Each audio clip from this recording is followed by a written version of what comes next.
The Dark Mirror by Robert O. Davis. All rights reserved.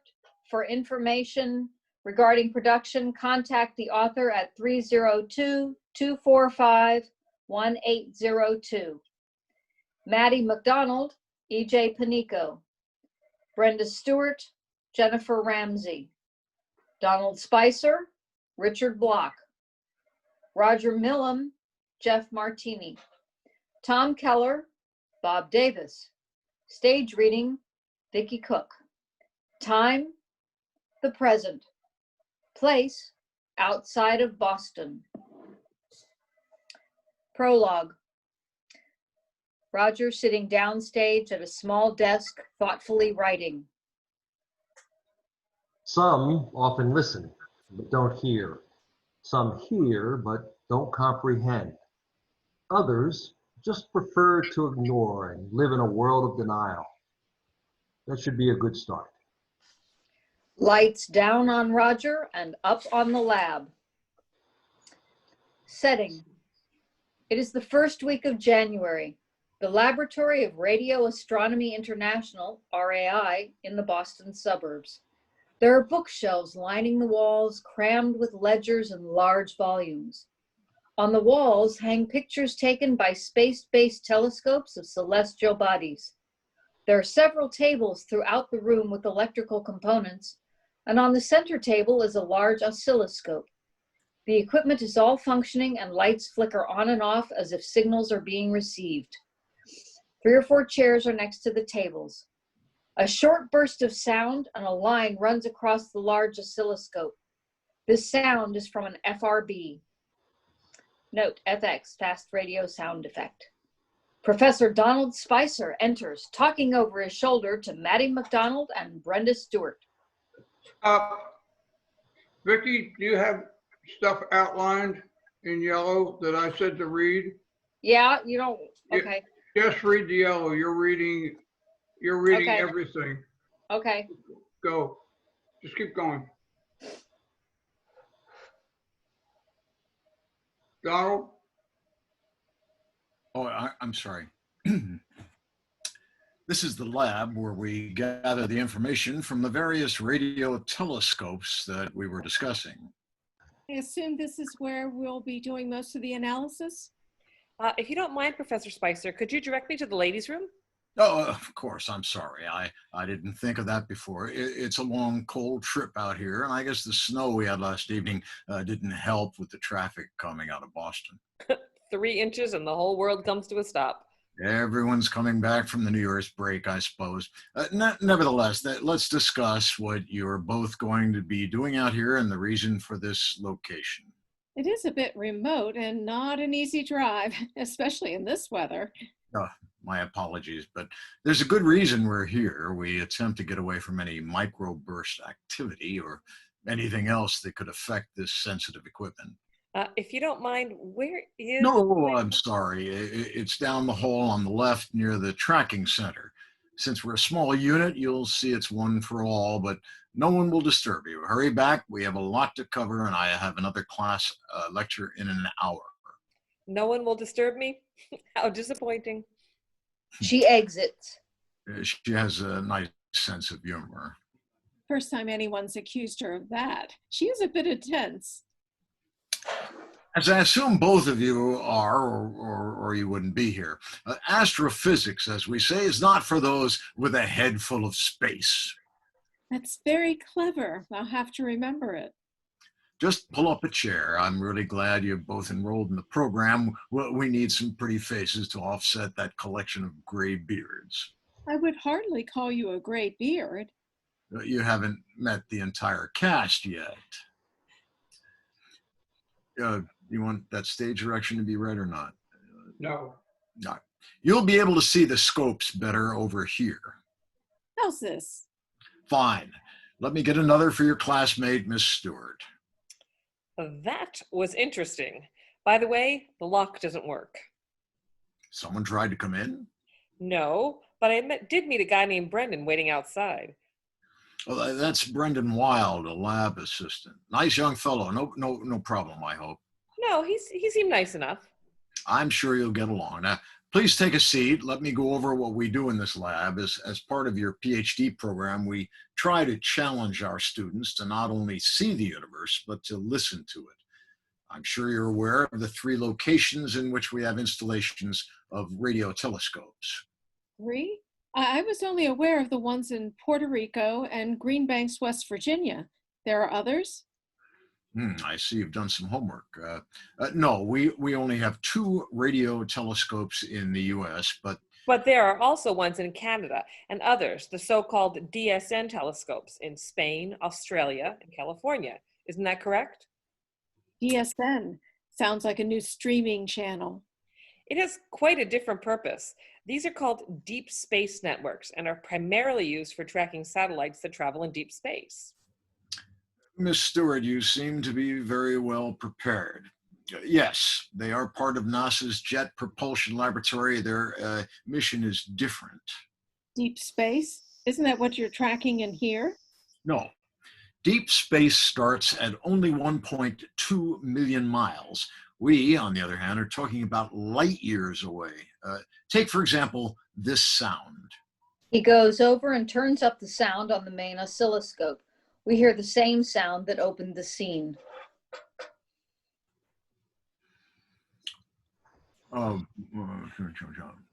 This sound, we believe, comes from a source millions of light years away. Isn't that a radio sound? Not really. It's a radio wave. We think we've pinpointed the area it's emulated from, but who can tell us, as there is a lot of distance between us? And a lot of theories. Yes, there are. For example, the Kepler Space Telescope discovered an exoplanet beyond our solar system that's estimated to be 300 million light years away and could support water. Another Earth? I'd like to think so, but as far as we know, it doesn't have the elements to support life as we know it. So just put it down under the category of wishful thinking. I assume you mean water. That and some other useful elements like oxygen. The sound you heard was on the channel 37, which is in the 600 to 614 megahertz range.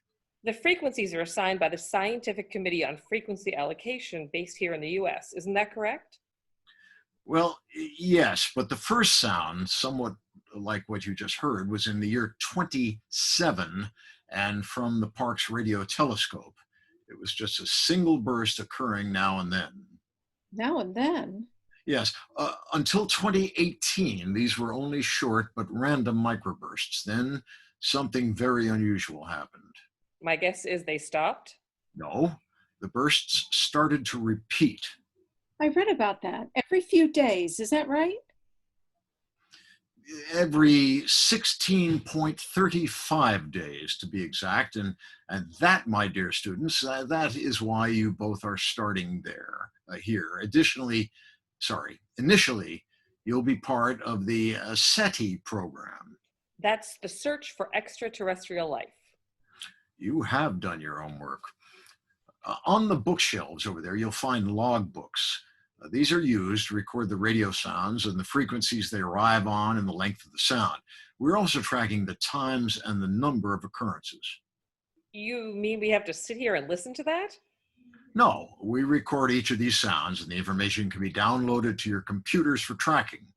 You merely have to listen and record any unusual changes.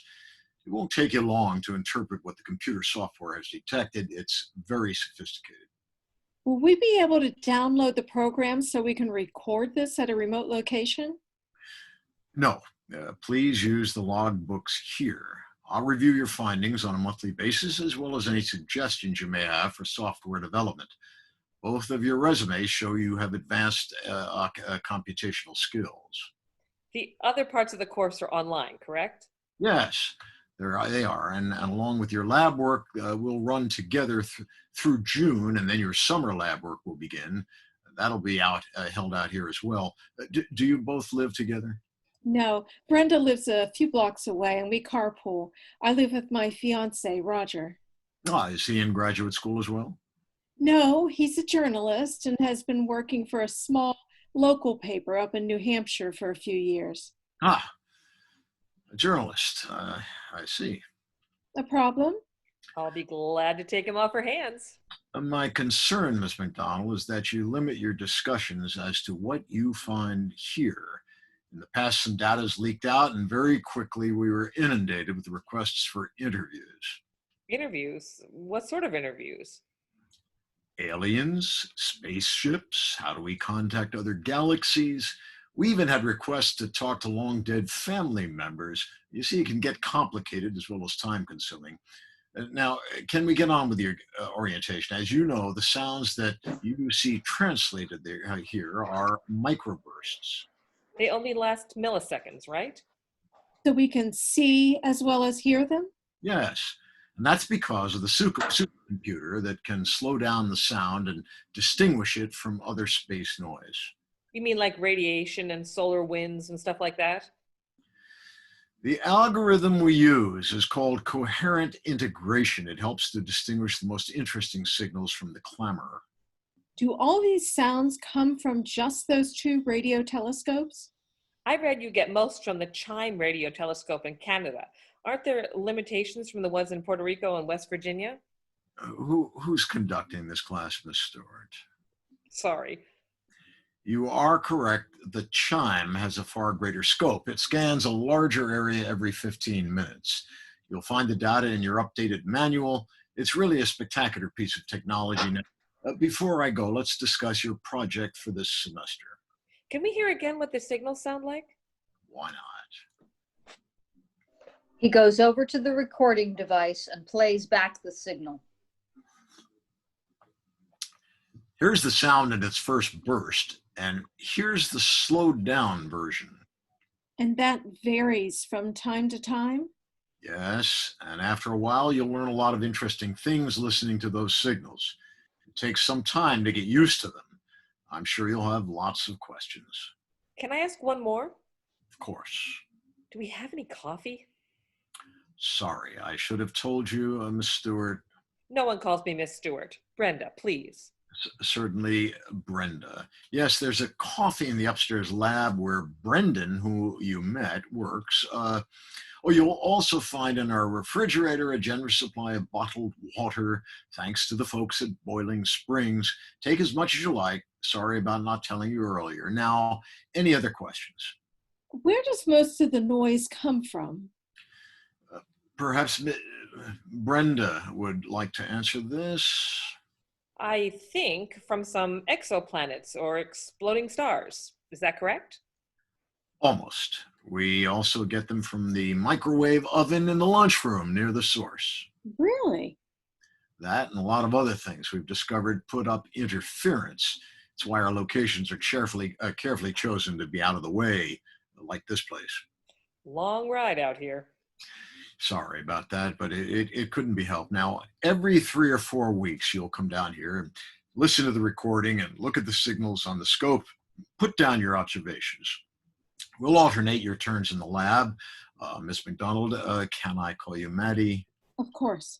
Thank you. Now, Maddie, you'll be first in the rotation, followed by Brenda. We submit those reports to you monthly, is that right?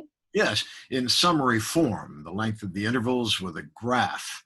Okay, enough of this. Let's move on to the other lab and see what wonders have unfolded there today.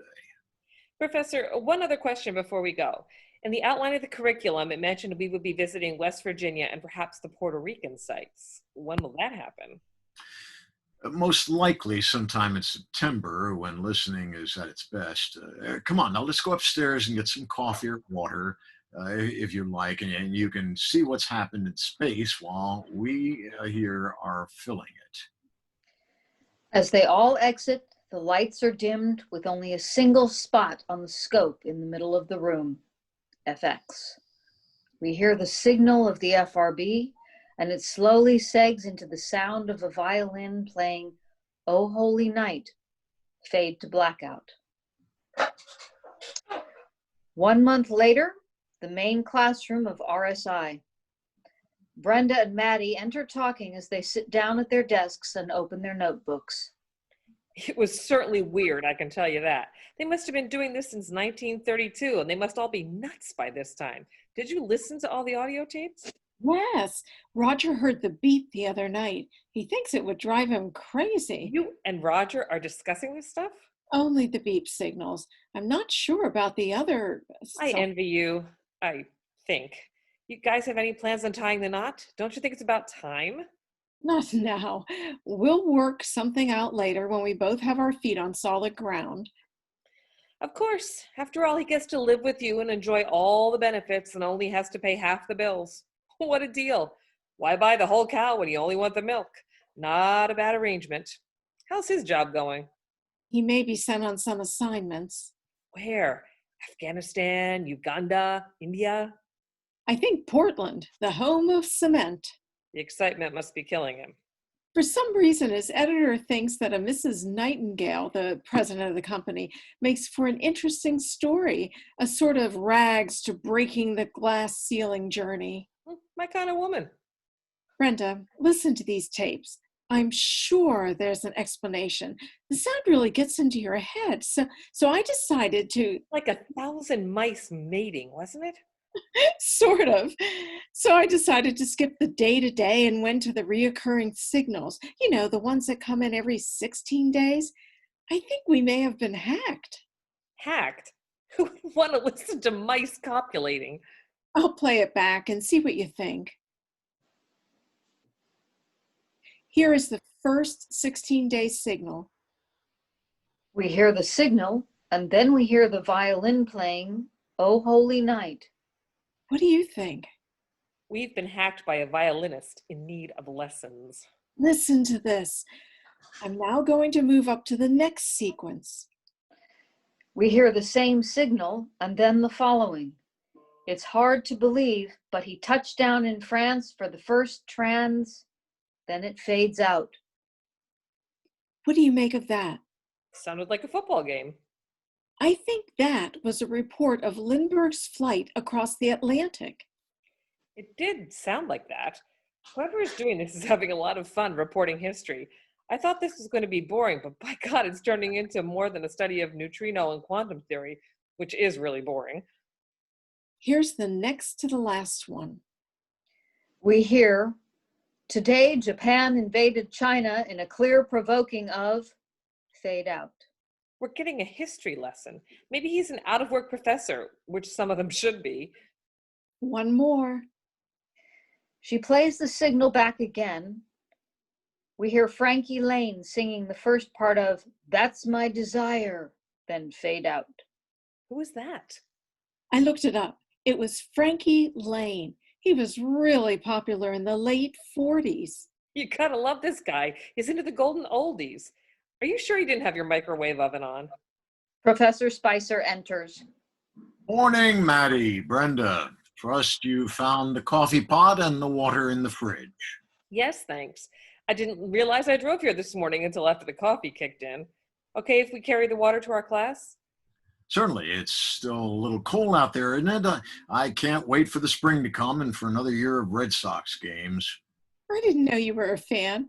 I thought you were only out there somewhere in the universe. My old professor, when I first started in this program, always told me, you have to keep your feet grounded in our own planet to appreciate what's going on in space. Good advice, don't you think? I hope you're enjoying the lectures online.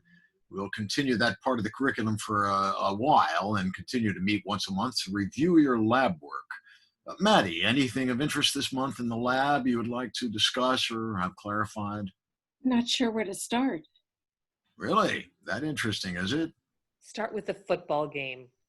What? Something very strange happened. I think you should hear the audio. I've isolated the reoccurring 16-day sequence. She thinks we've been hacked. Hacked? What exactly have you heard? Here, you can listen and tell me what you think.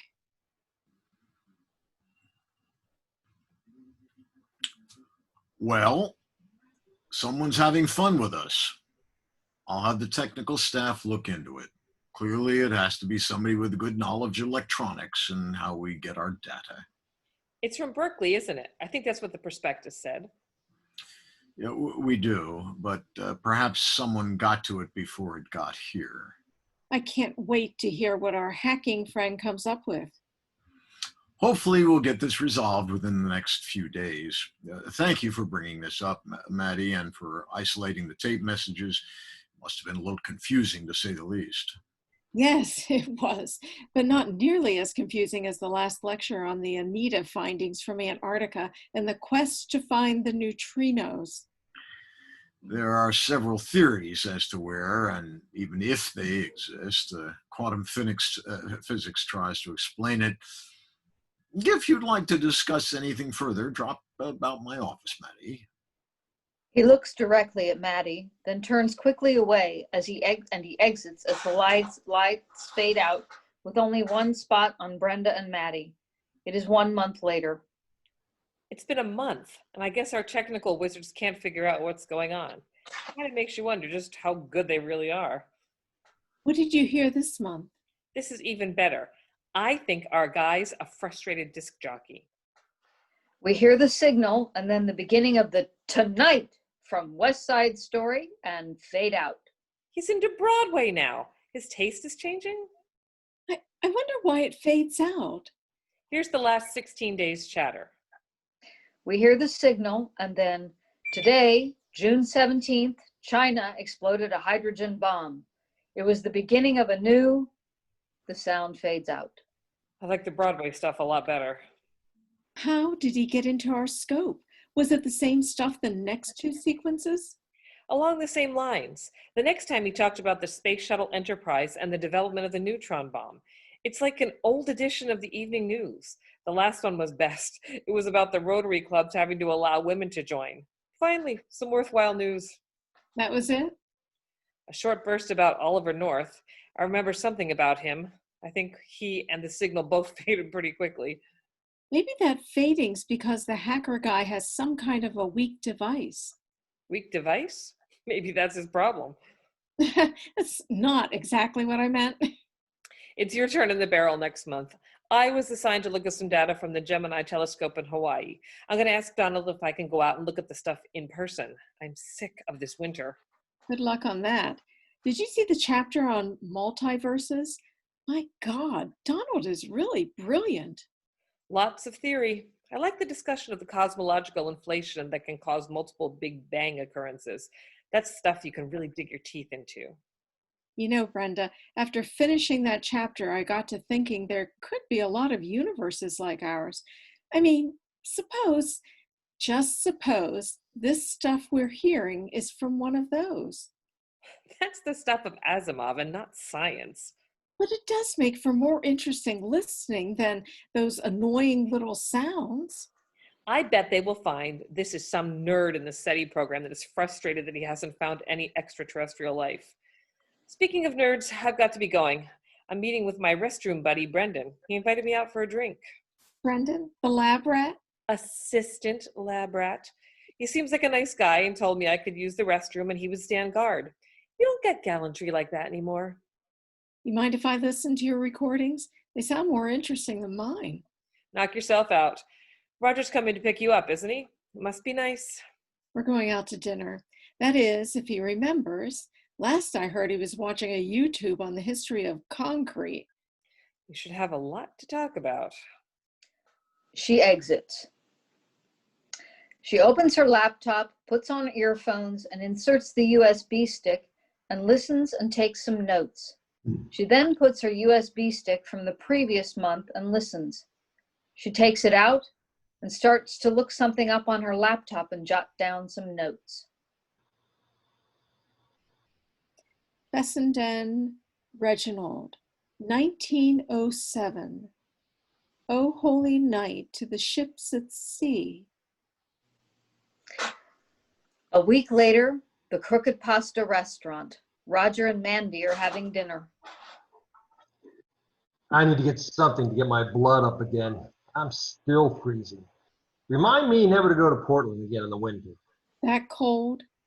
The lobsters were wearing gloves. How is Mrs. Nightingale? Charming as usual. And by the way, she is not a Mrs. Seems she dumped Mr. Nightingale when she became CEO of the company. She wasn't making any moves on you, was she? If she was, I was too cold to notice. And along those lines, by the way, after she became CEO and fired Mr. Nightingale, not surprisingly, the marriage fell apart. She sounds like a real barracuda. I'm sure she is. But on the other hand, she does make for a great interview. I decided to change the story, which I was going to title From Concrete to CEO, to something like How Making Concrete Can Be Used to Break Your Balls, or something along those lines. I like the second one better. Mhm. I have something I'd like to discuss with you. Some interesting happenings at the lab or with the professor. No, not really. Some of that stuff I hear you listening to on your online classes is really mind-numbing. Does he really know what he's talking about? He is one of the most brilliant and fascinating people I've ever met. Oh, really? Fascinating, is he? Well, yes, but this has nothing to do with him. I'd like your input on something entirely different. I welcome the change. I'm stuck in cement, and I have to get this story to Myers tomorrow. And I'm not sure if I should use the balls or the CEO angle. Okay, shoot. I'm all ears. Something unusual has been going on with the messages we've been receiving. It may just be someone fooling around. Someone is fooling around with you at the lab? No, nothing like that. It was something I heard from our microbursts. Good. For a minute, I thought it was about that fascinating prof. You made a spreadsheet? Yes, now look here. In the first column, you'll see a date, and below that column is another date. Each date is exactly 16 days after the first. See that? Yes. Now, in the next column across from that is a short comment. You mean the one with Oh Holy Night? Yes, now go down to the next comment. Charles Lindbergh makes the first flight across the Atlantic. Now look at the next. Japan invades China. And the next? That's my desire. You trying to tell me something? Lighten up. That was a song by Frankie Lane in 1947. I don't know that song, but I do remember him. What's this all about? These are things I heard in the lab. Is Patty Page next? Do you notice anything else on the spreadsheet? You mean next to the notations about West Side Story and China explodes a bomb? Yes, Brenda heard those. I like the music stuff better. Okay, Maddie, what's the point? Every one of those announcements have occurred every 16 days, just like clockwork. Every 16 days you hear this stuff? And something else. I checked the dates when these events occurred, and they're all exactly 10 years apart. What the hell does that mean? I'm not sure, but it does raise some interesting questions. Yeah, it sure does. Are you sure somebody is not just fooling around in the lab or on some social media platform? That's what Donald thinks, but for the past 2 months, they can't seem to pinpoint the source. This month, I'm back in the lab, and if they continue, and I'm correct, it will be from 1997 up to 2007. I have 2 more 16-day entries after that until the end of the month, and that should take us to 2017 and 2027. This is starting to sound like crystal ball stuff. The last thing I heard was that Korea was discussing details of its nuclear capabilities. I think we're getting a message. A message? From whom? Some crackpot that's got a nose for the news and somehow has gotten into your intergalactic space program? Come on, Maddie. This is stuff from the Sci-Fi Network. You're a scientist. You don't really believe. Oh, I don't know what to believe. The other days in the month, it just sounds like signals from someplace that is 300 million light years away. Then every 16 days, we get another bulletin on our SETI scope. Doesn't that strike you as strange? And to boot, All the best guys in RAI can't seem to find out where it came from and who's sending it. What do you think of that? It's absurd. But I have to admit, fascinating. I'm like that professor of yours. I'll tell you one thing, Mad. It gets my journalistic juices going. Could it be you're getting messages from some other planet? Hey, now that would be a really great story. No, Roger, no. Oh, come on. It's a much better story than the Nightingale's concrete factory. Messages from space. This could be a career changer. Oh, you can't do that. At this point, it's just a theory. And in fact, it may just be some nutcase with a microwave oven. If Donald knew I was even talking to you about this, he'd go ballistic. What's this guy doing? Playing God? He can't keep you from talking about things like this. And he sure as hell can't keep me from writing about it. I don't like this guy at all. And I haven't even met him. Promise me, Roger, you will not write anything about this. Why? It's a great story. Aliens are rewriting history. I can see the headline. You really think someone out there is trying to contact us? I don't have to reveal the source. That's a journalistic privilege. Stop! I could get thrown out of the program. They're very sensitive. Promise me you won't write it. It could jeopardize everything I've worked towards. It's only my theory, nothing more. Promise, please don't do this. Now, this puts me in a tough spot. Great story and great love. Take your choice. Both will always be there. Please just put it aside. Well, I guess I'm like Jimmy Hoffa, stuck in the wonderful world of cement for the time being. I'll put it on hold. Now, I have something I would like to discuss, and you can write about it. I have some bad news. What? Now, in order to put depth into my story, my wonderful editor-in-chief, Mike Myers, has requested that I go back and tour the factory next week. How's that for excitement? Winter in Portland, Maine. Could this be a Pulitzer Prize winner in the making? Could be. How about we order some food now? Lights down on table, and it is flown off. Roger exits. Lights up on the classroom. Maddie is reading her notes as Brenda enters. I wonder when they'll fix the lock on the all-for-one bathroom. Why, did someone walk in on you? No, but I'm starting to like that Brendan guy. We had a good time last night, and I now see him every morning. We seem to be on the same morning deposit routine. What's with all the papers? It happened again. More from outer space? The third burst was interesting.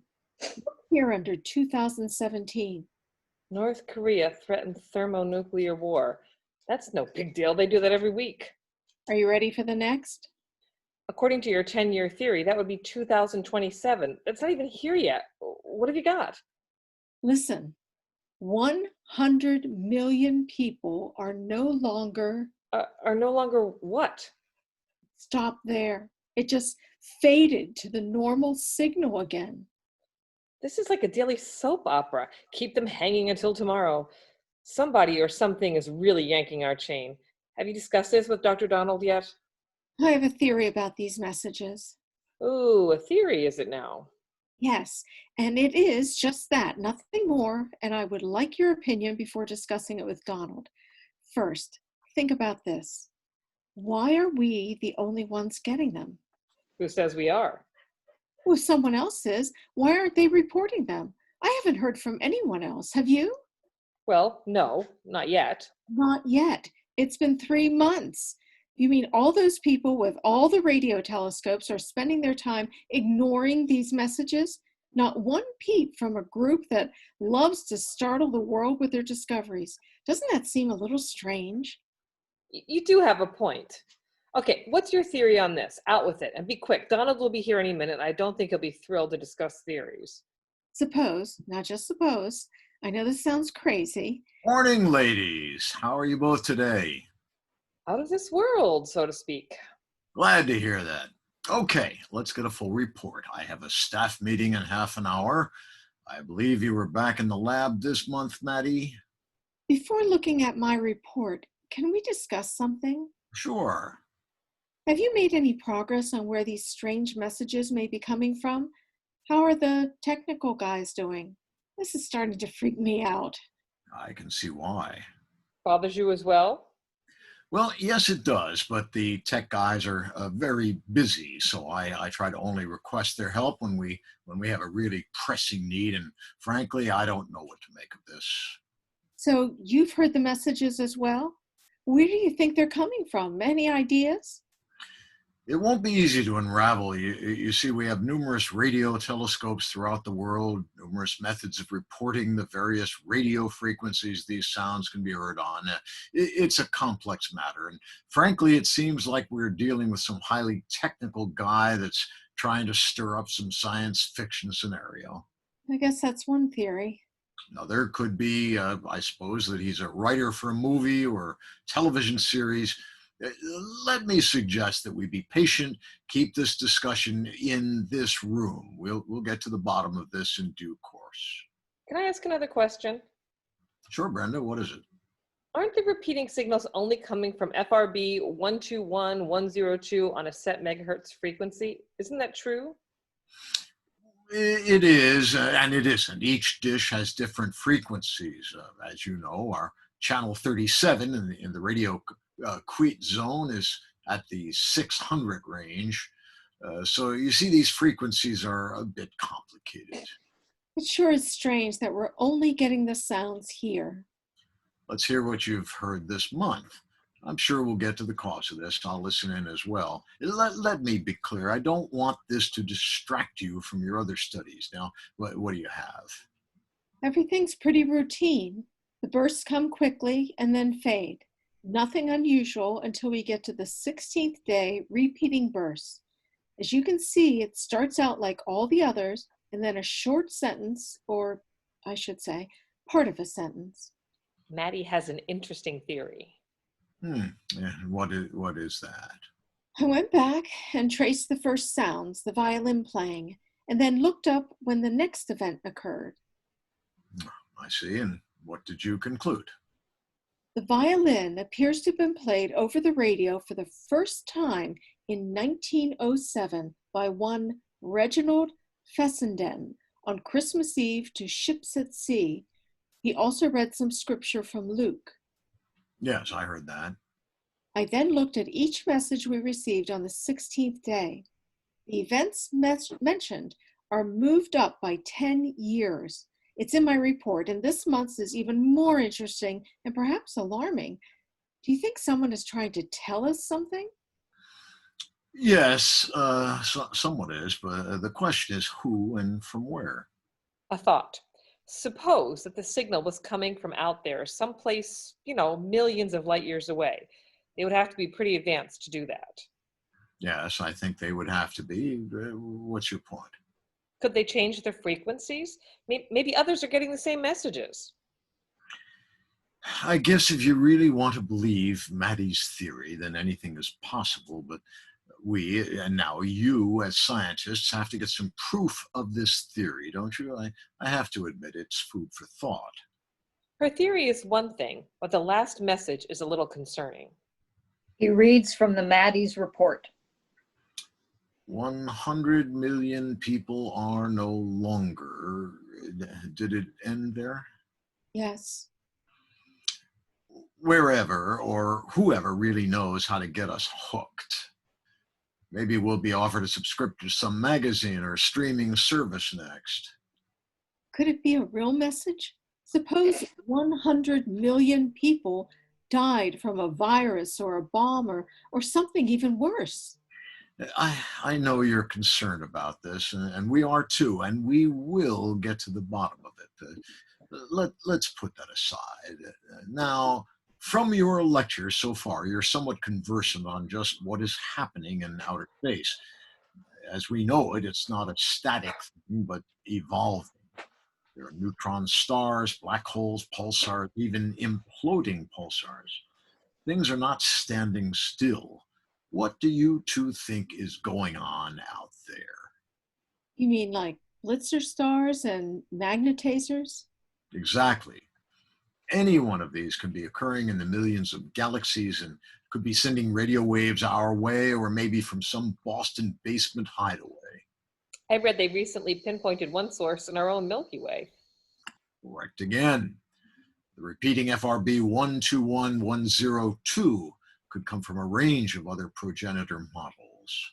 You mean like compact mergers and magnetars that are arising from the collapsed supernovas, stuff like that? Yeah, yes, I suppose. I want you to know, Maddie, I'm not discounting your theory and I'll work on it with you, but let me be very clear. I'm very skeptical. You're welcome to come to my office and discuss this further with me. Thanks for your report, Brenda. You're listening next month, is that correct? That's right. Okay, then I'll see you both next month here in the lab. One last thing concerning your theory, Maddie. Let's keep this discussion just among ourselves. Before you go, Yes? are the same techie guys responsible for the locks on the no gender bathroom doors? I know they're busy, but perhaps. No, but I'll report it to the operations department. That should get things moving along. I would just hate to get locked in. Yeah, see you both next month. If anything comes up in the meantime, I'm always available. Maddie, my door is always open. Nice work. He exits. Ta-ta! Well, Maddie, looks like you've scored some points. Open door, is it? Well, don't worry about me. Who knows what another month of bathroom roulette with Brendan will bring. Donald did seem interested, but not sure he's really convinced. There was more, but I never got a chance to mention. He sort of cut us short. You really are caught up in this, aren't you? I know this sounds crazy, but maybe these sounds and messages could be coming from a parallel universe. Parallel universe? You mean another Earth? Exactly. Just suppose they're telling us what happened to them or trying to get someone to listen. But all the stuff we heard so far is from what already happened here on our planet. Why tell us what we already know?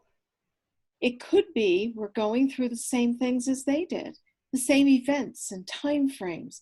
I know it sounds crazy, but I keep getting the feeling there's a lesson, and it's not from some crackpot with a transmitter. And I also have a hunch we're not the only people listening to this. What makes you think that? Have you noticed how he has delayed getting the technicians to get after this? If I was getting weird calls, I sure would like to know who sent them. And one other thing. I can hardly wait. Why all the secrecy? How many times have we been told not to discuss this with anyone? Doesn't that seem strange? He does seem to hammer that point. Do me a favor. After you get the next burst, let me know if there's another message. I sure would like to know what happened to those 8 million whatevers. Okay? Sure. Just a thought. Yes? If it doesn't bother him, maybe we should bag it as well. I know I shouldn't get all worked up over this, but I just have a feeling something's going on. And we are being kept in the arm's length. How about you?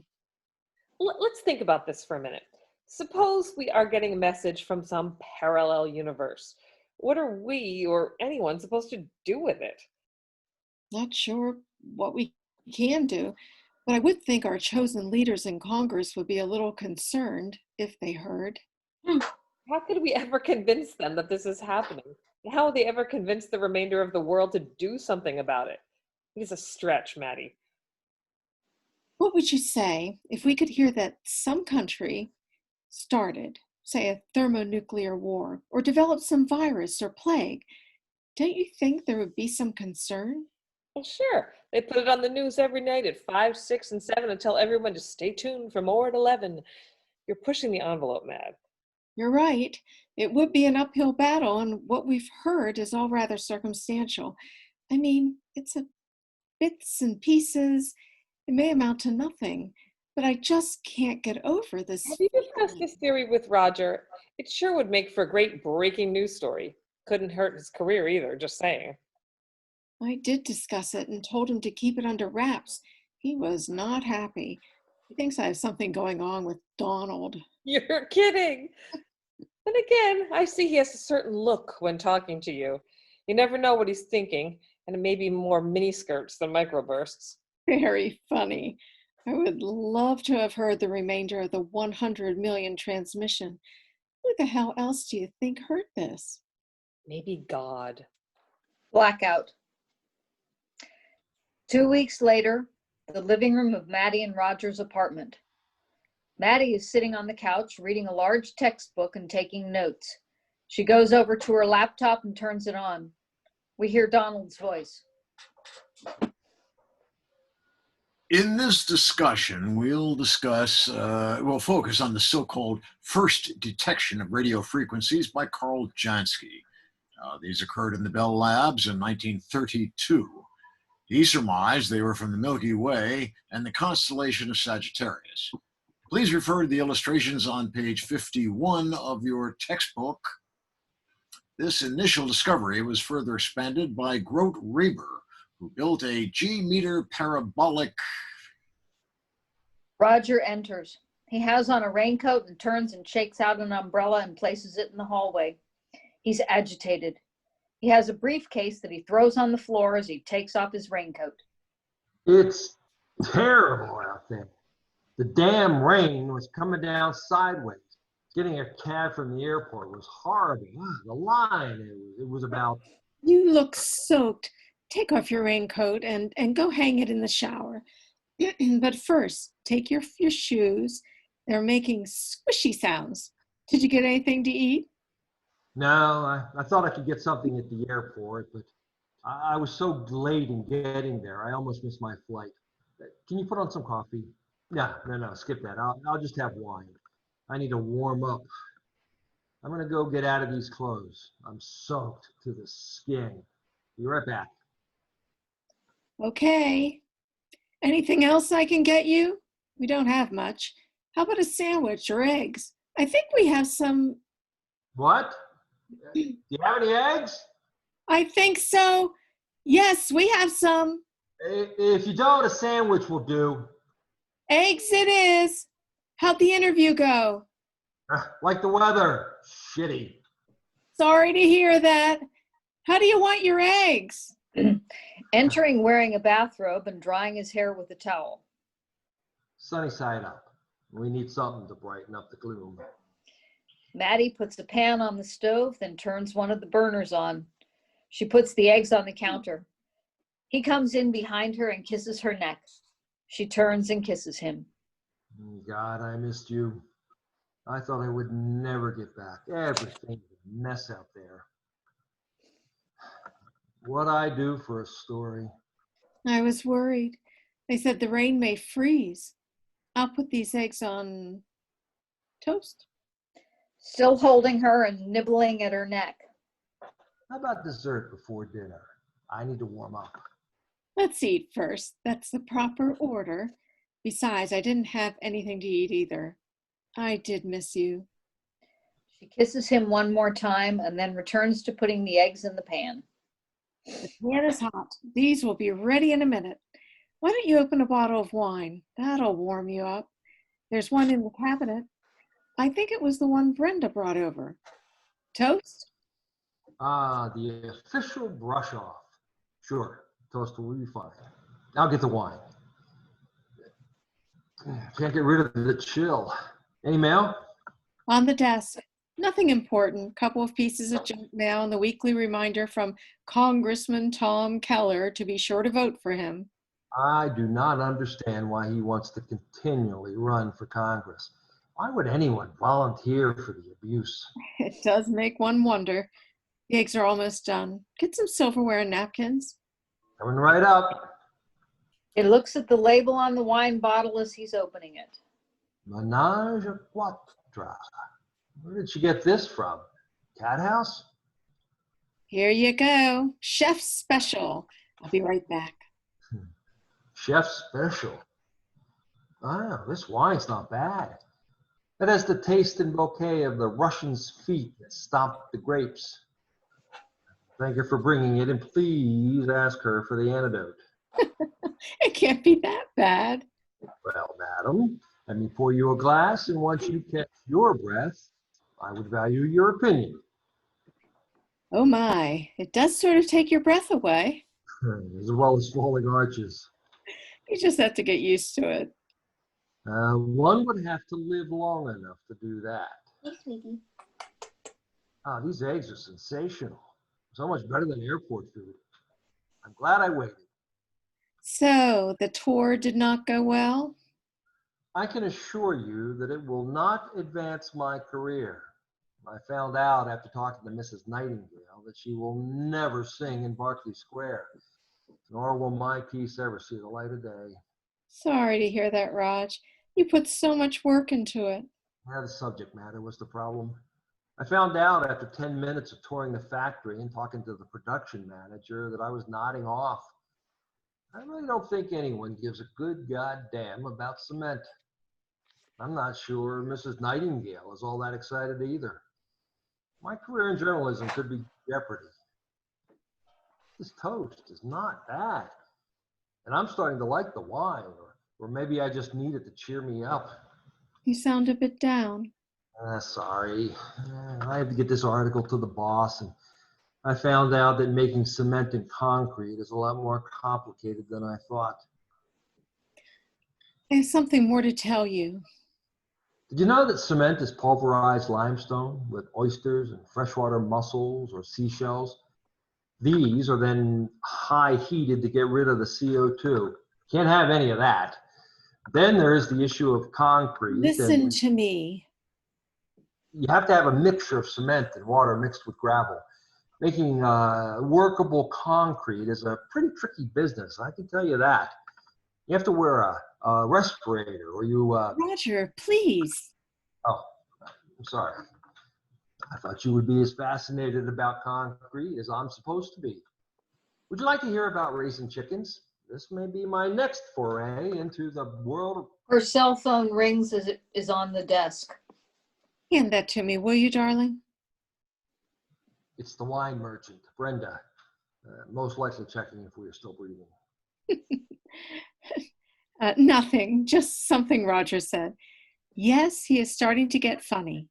How are things in the lab? Really? Sure, I'd love to hear it. Give me a pen and that notepaper from the desk, will you, Raj?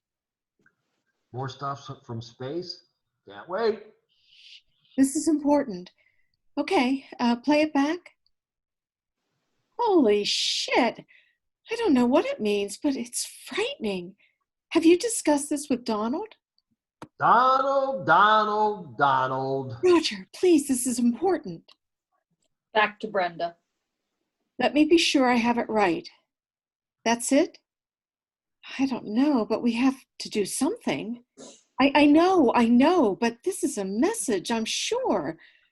Okay, but let me know what the next transmission says. You have what, like 15 days before the next one? I don't know what to do. I'll see you down at the lab tomorrow. Yeah, around 6. I hope this rain doesn't freeze. Sure, I understand. See you. What's all that about? You look worried. Something gone wrong at the lab? Maybe something even worse. Are you allowed to confide in me? I will if you promise you won't say or write anything about it. Let me hear what you have to say first. No, you have to promise. You're putting me in a tough spot. Tell me what you heard, and we can talk about it after that. I won't write until we talk. How's that? Okay, I guess. We've been getting some things that are really troublesome. Last message said that 100 million people no longer. No longer? No longer what? That was the end. We don't know what it means, but according to my theory, it occurred in the year 2027. Their time, or maybe our time. I have no idea what you just said. Every 16 days, the transmission has news that occurred every 10 years. You know, I've been tracking the transmissions from the violin solo around 1907. And where is this coming from? Out there in space is my guess. But here's the weird part. The events are exactly the same as what's happened here. But the last one was in the future, isn't that what you said? And today's was even a bit more ominous. It was received last night and was for the year 2037. And listen to what it said. 8 nations have launched for the second time in, and it ended. Launched? What? Spaceships? Are you sure that somebody's not? I don't know who or what all this means, but that previous one said 100 million people's lost. Was this part of 2 of some time like a nuclear war? Roger, suppose we're listening to some past history from a planet similar to ours. I mean, could the events coincide? Similar to ours? What does that even mean? A parallel universe, a replicate of ours. Really? You believe this? I think I do. If that's the case, Mad, I'd have to surmise then everyone must be hearing it as well. And someone must be as concerned as you are. I mean, you can't be the only one. I agree, that should be the case. But somehow our equipment seems to be the only piece getting the transmission. The big question is, why? Well, your fascinating Donald must surely be trying to decode it or do something to clear up what you're. Stop with the fascinating thing. He says he is, and we talk about it, and I think he likes my theory, but it's been 3 months and nothing is happening. Just talk, and the transmissions just get more. Let's step back for a minute and take a look at this, okay? Let me put on my journalistic hat. What are you aiming at? Well, to start with, Donald. Ask yourself the question, why is he trying to keep this a secret? Why does he keep trying to lay this off on some outside source? Doesn't this bother you a little bit? Well, yes, it does, but Maybe he's involved with some government cover-up or something like that. There's a lot of whys, and you don't seem to have any answers. I don't get it. You're right. The pieces don't seem to fit. I have another theory. After hearing this last message, I'm convinced that we're hearing is coming from a parallel universe. Parallel universe? Where is that? Not sure, but out there somewhere, millions of light years away, there is or was an Earth like ours. They had everything the same: trains, planes, cars, and even wars. Really? That's pretty esoteric. I think we're picking up either their history or somebody is warning us about the direction we're headed. I know it sounds crazy, but just suppose I'm right.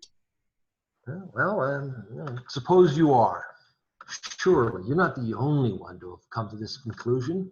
And maybe it's my reporter noise nose, but I smell a rat. You may be reading too much into this. Well, that's what I do. Let me ask you another question. If what you're theorizing is true and Donald buys in, who's going to believe it? Could it be he's waiting to be the one that makes this big announcement? He won't be the first to take credit for his intern's discoveries. You really don't trust this guy, do you? I don't like that he appears to be throwing cold water on your theory, Mad. And for what reason? Maybe he's booking a surprise speech to the UN. You should be getting answers, and damn it, you're not. Don't let this guy off the hook. If you don't want to do that, then give it up. I can't let this go. I'll say one thing, Mad. This is a lot more interesting conversation than the making of concrete. I don't even think my editor would even approve it anyway. Oh, shit, I don't think even the National Enquirer would cover it.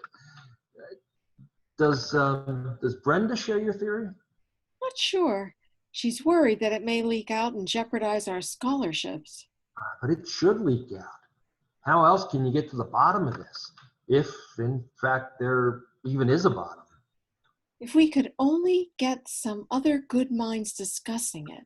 Suppose we are headed to some end of the world disaster. Then what? I don't know. Let me put my journalistic hat back on. The most important question is, first, how do we get this out to the people that matter? Second, are you ready to crash out of school? This is a pretty important move on your part. Did I mention our future plans? I know. This is a big story, Maddie. It's not some so-called lab rat dreaming up some end of the world scenario. I want to write about it. No, you can't. You promised. No, I did not. I said we would talk about it, and then I would decide. You can't just sit in on this. We were told by Donald not. I don't care what your wonderful Donald said. I am a journalist, and I write news that people should hear. It's what I do. It's what our future will be about. Me making a living to support you and our family. Do you think Donald gives that 1 minute's thought? What's he trying to protect? I have a stake in our future too. You're going to get me thrown out of school. I worked too hard for this. I suggest you have a long, hard discussion with your Donald and ask him why he is not allowing something this important to have the public informed. I really am sick of hearing about him. Your call, Maddie.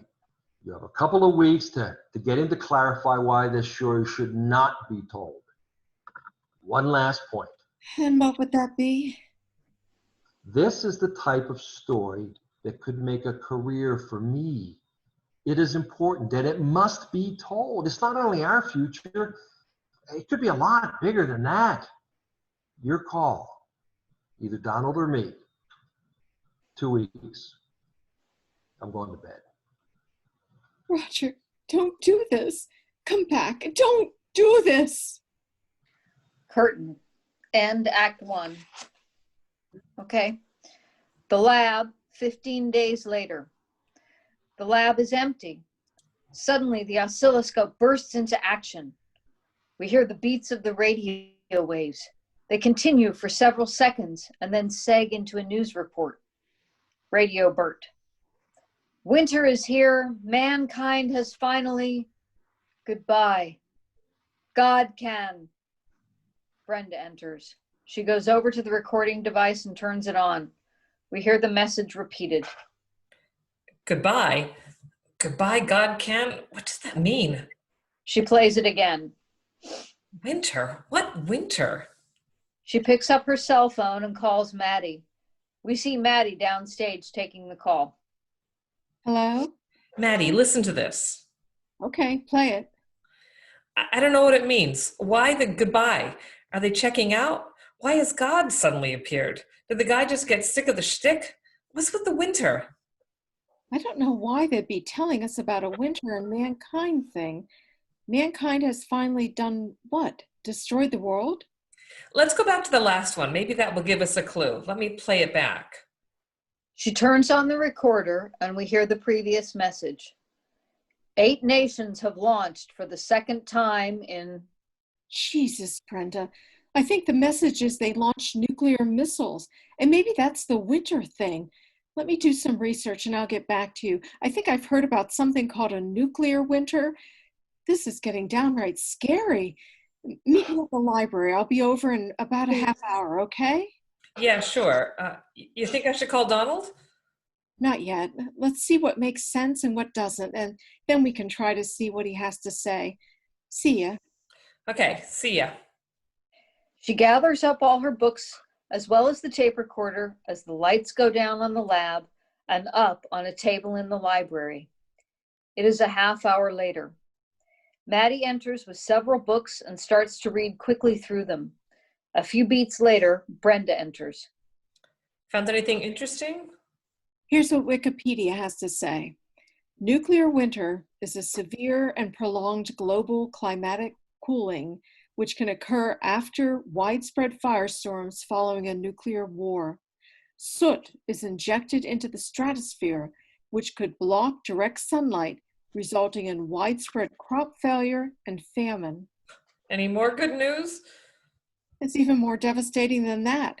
Following the nuclear winter and the release of aerosols into the atmosphere, there would be a greenhouse warming effect, which would raise the surface temperatures, which would then kill off what remains of the winter effect.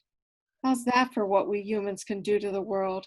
Effective destruction, one of our strengths. You think that's what happened to that Earth-like planet?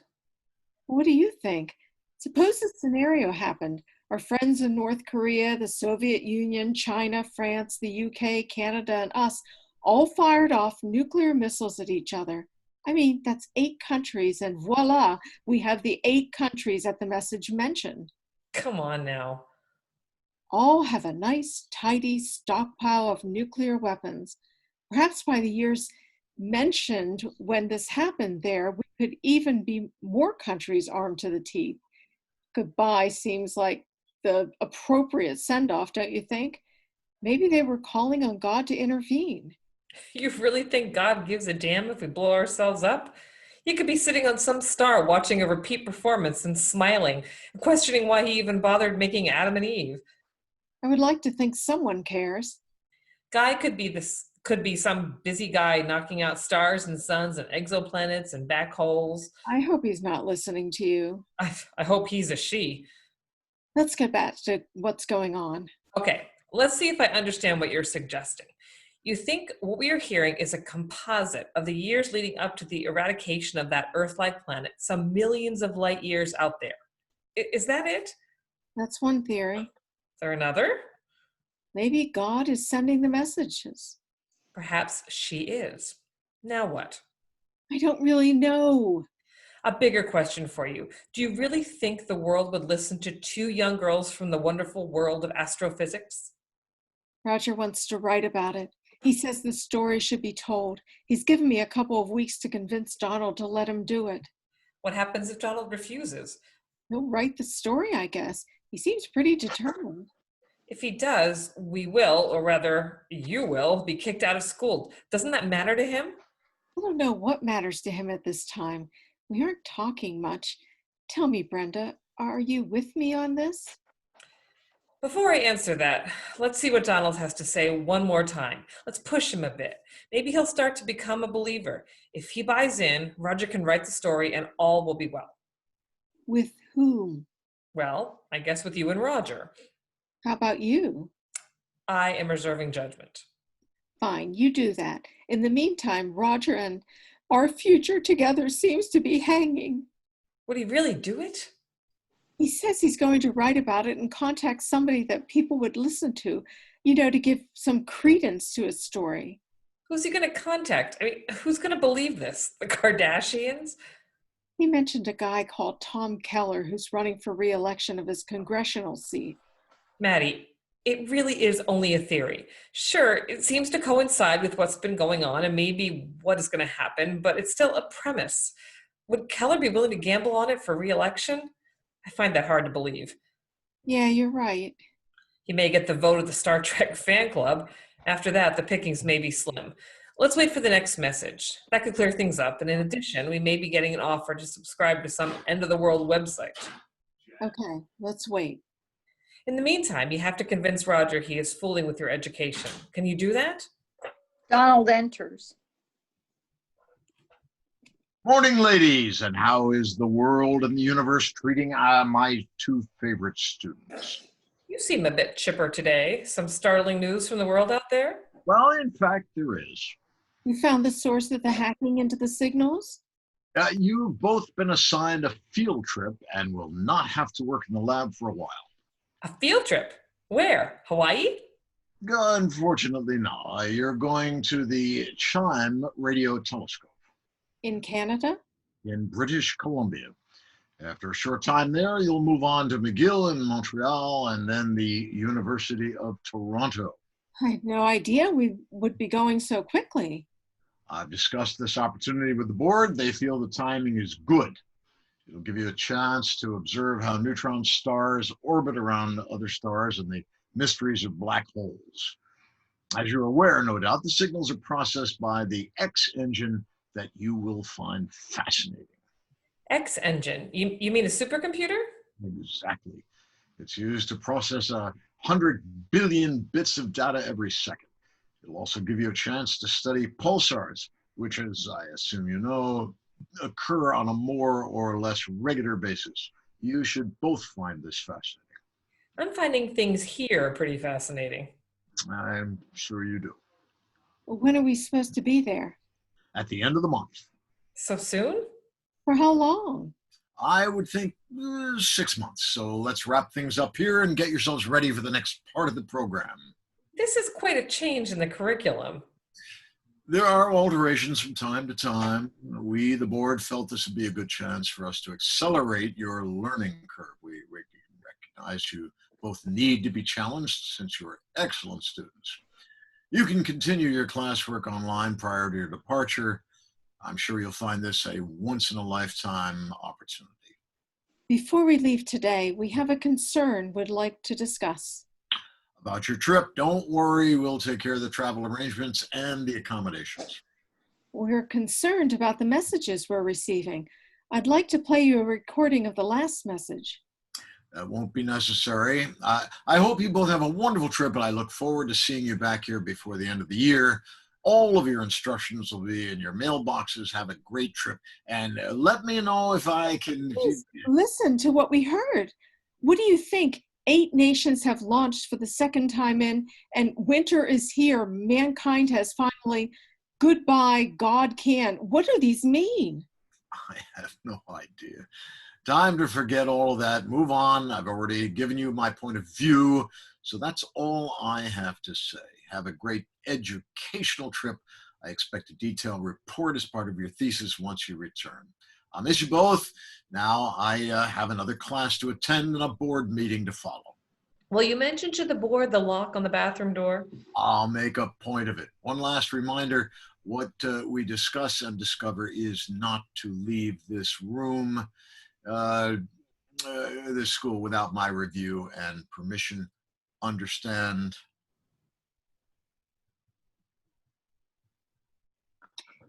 What the hell happened? I think it was the shuffle off to Buffalo thing. Something's going on. I don't remember any field trip this early in the program, do you? Why didn't he even raise an eyebrow when he heard the messages? It was almost like he heard them before. He does seem indifferent. Shit, this is far more interesting than pulsars and exploding stars. I mean, who doesn't like Frankie Lane? I have to get some sort of clarification or Roger's going to write the story. Buy some more time. Come on, you know how to handle men. What do you mean by that? You're asking me? I'm new at this. I only work in bathrooms. Come on, you can do this. I'll see if somehow I can make peace. He won't be happy we're going away. I'll ask him to meet me for a quick bite of a bottle of wine and see if we can, well, discuss. Pouring cement? Something like that. Lights down on the lab and up on a table downstage at a fast food restaurant. They have a couple of burgers and drinks on the table. There is some tension. This burger is cold. Can't anyone do anything right? Can we put away the swords for a few minutes and have a rational conversation? Depends on what you want to discuss. Something has happened at the lab and with our coursework. We're being sent to Canada, British Columbia to be exact. Canada? Now, you must have really pissed someone off. Is this because of your message theory? I think so, and so does Brenda. Donald wouldn't even discuss it with us. Well, a short break won't be that bad for us. And I understand British Columbia is really a beautiful place. How long will you be? A couple of weeks? 6 months. 6 months? Are you crazy? You can't be serious. You really care? Of course I care. I worried about us, Roger. This seems to be driving a wedge between us. Well, how does Herr Professor fit into this? Is he going too? Of course not. He's sending us. I think he wants us out of the way. What do you think about that? What the hell is going on, Maddie? It's a big surprise. We knew there would be field work, but not this early in the program. So it is your theory. I think so. Look, I've been thinking. Maybe we should both drop it. Tell him you made a mistake and that it's just some weird guy sending messages. I'm sure the field trip would be canceled. For some reason, Maddie, you have stepped on some toes. I don't want you to be gone for 6 months. I do love you. And I love you. Let me ask you a question. Whose toes do you think we stepped on? You're a reporter. Doesn't that bother you? My God, all we're doing is reporting what we heard. Why is that getting us shuffled off? I don't get it, and I don't want to give it up. I'm begging you, don't write the story yet. I know this would be a big opportunity for you, and it could still be. But in the meantime, don't jeopardize Brenda and my education.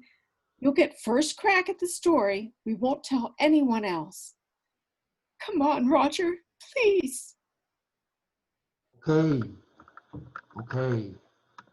Look, why don't you dig a little deeper? Maybe I will too. Who would have thought that some distant planet could screw up our lives together? What are you going to dig a little deeper into? Well, maybe see if I can identify somebody that would spread the word in high places. Or perhaps a little digging on Professor Donald Spicer. Let's see what I come up with. You won't I get... promise I won't write anything. This food is terrible. Let's get out of here. We have some making up to do. I love you, Roger. Well, let's go. I now have more important things on my mind at the moment than whether the world will explode. They get up and exit arm in arm. Blackout. Scene 2. Maddie and Roger's apartment the next morning. Maddie and Roger enter from the bedroom. It's apparent that last evening was a success in patching things up. Last night reminded me of an old Eugene O'Neill play. Really? Which one? The evening became electric, or something like that. I'm shocked. I'll make some eggs. Roger's phone rings. Hello? Mr. Myers? Pretty early. Really? Well, yes, I am interested. Well, that is certainly not good news. I see. Only that part. So she's not interested.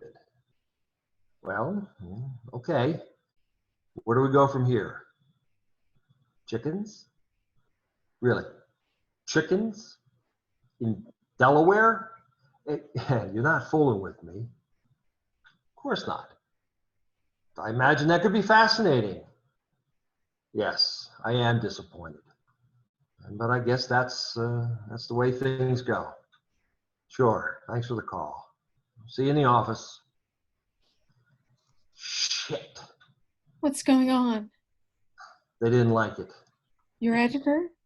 As well as the ever popular Mrs. Nightingale. In fact, she hated it. And she said it made the entire company look trivial, which it is. I'm sorry. What are you going to do? I'm getting a drink. It's too early for that. Now cool down and tell me what he said.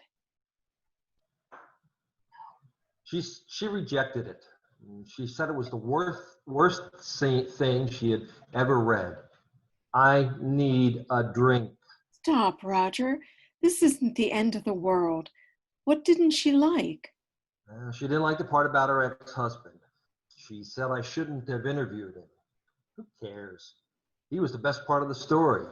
She said she was a bitch on wheels. I imagine she didn't like that either. Sometimes you have to tell the truth. Did Mr. Myers give you another assignment? Yep. I am to look at the wonderful world of raising chickens for fun and profit. How's that? Chickens? Where? Someplace in Delaware. Shit, I don't even know where Delaware is. Who gives a damn about chickens? I think this is just another way of getting me to quit. Why would they do that? I think your story about cement was interesting. Your research showed how little we really know about cement. I mean, I didn't know you used limestone. Cell phone rings. Hold that thought. Oh, hi, Brenda. What?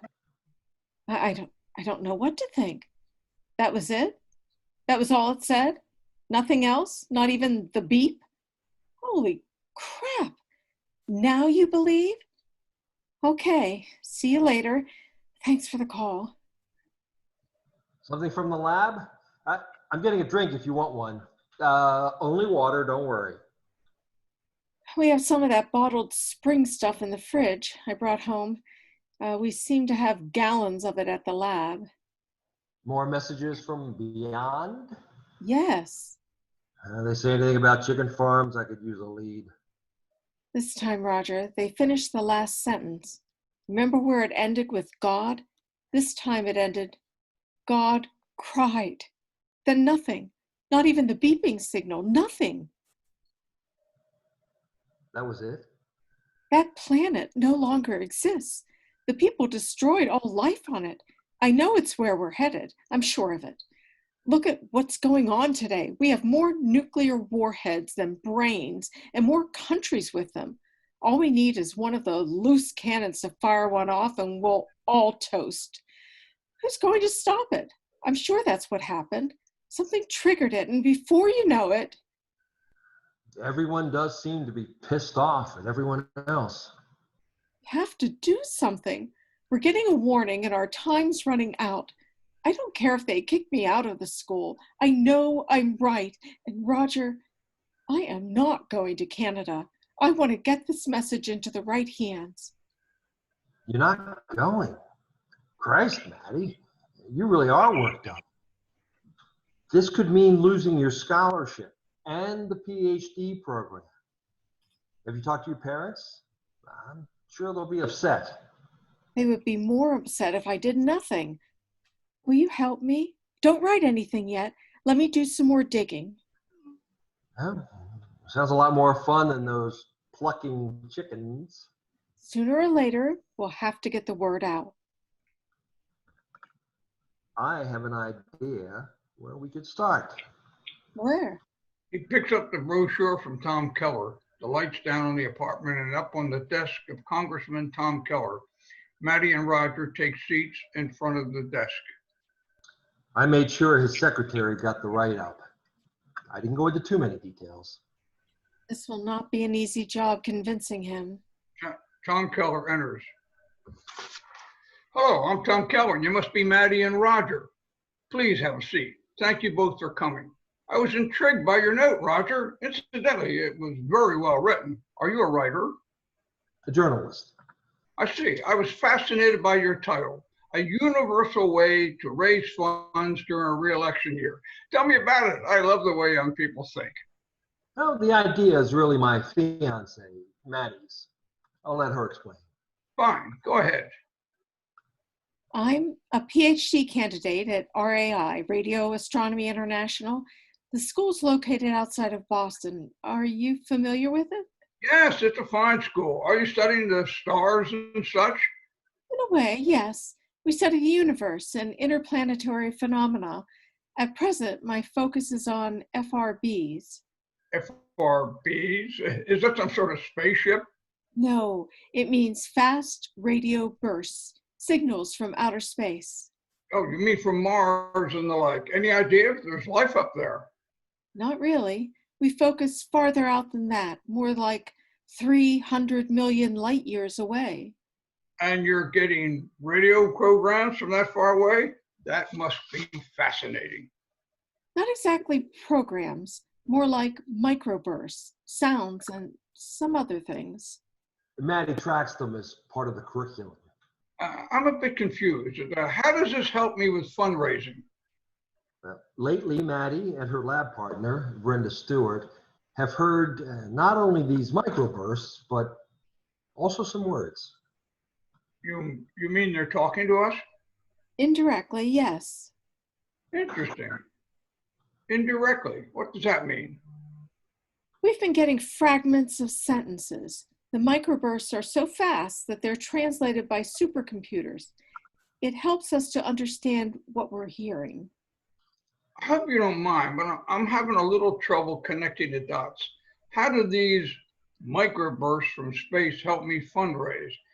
Is someone out there trying to help? We think we're getting a message from another planet. that was just like ours. In fact, it was identical. Really? Identical? And just what are they telling us? That we're headed for destruction. I see. Look, I have a speech to prepare for a rally downtown tonight, and I want to thank you. Mandy takes out a spreadsheet and puts it on Tom's desk. Congressman Keller, please look at this. The column on the right shows what we heard, and the column in the middle, the 16-day gap between signals that repeat. The next column shows the year that corresponds to the next message after the 16-day gap. Each gap is 10 years, starting in 1907, and as you can see, the events lead us to 2027. And look at the last message that came in a week ago. What does that mean? God cried. We're not sure, but we think the planet was destroyed after a nuclear winter. Are you telling me God sent this message? We're not sure who sent it. Maybe it was God. Okay, let me see if I get this. You're getting messages from some planet like ours. Identical. Okay, identical. And that this identical planet blew itself up. Is that what you'd like me to mount a fundraising platform on? Is that what you're proposing? Well, we both were hoping you would get the message out that our world is headed in the same direction as the one we're hearing from. What am I supposed to do? Walk around in sackcloth and ashes with a "We Are Doomed" sign? Not sure that would raise 2 cents nor win me many friends. Who else knows about this? Just a few of us, my lab partner, who also has received the messages, and our professor. And what does he have to say? Nothing. He won't even discuss it. He doesn't even know we're here talking to you. Is he Professor Spicer? You know him? He's helped me from time to time. Re-election? Something like that. Now, what does he think? He thinks it's someone hacking into the system, but that's almost impossible as the megahertz they're reported on are only available to a very limited number of people in the field. Something's going on, and we think someone should be bringing this up to the... Whoa, slow down. You're losing me. Sorry. In non-technical terms, we believe we're getting a warning, and the word has to get out. And you think I should do that in order to get reelected, and this would help me raise funds. Is that your plan? Well, yes. I mean, someone besides us has to take this seriously. I'm going to be very frank with you. Politicians don't take risks when trying to get reelected. We tend to stay with taxes, defense spending, and medical issues. We really are not into the doomsday consequences unless we're addressing the platform of our opponents. I don't think anyone would take me very seriously. Do you take this seriously? That has nothing to do with it. The first question I always ask myself is, what's in it for me? And frankly, I do not see where I gain anything by taking a chance like this. Now I have to get to work. So thank you both for coming down to see me. I hope what you propose never comes true, but if it does, I guess we won't be around to see it anyway.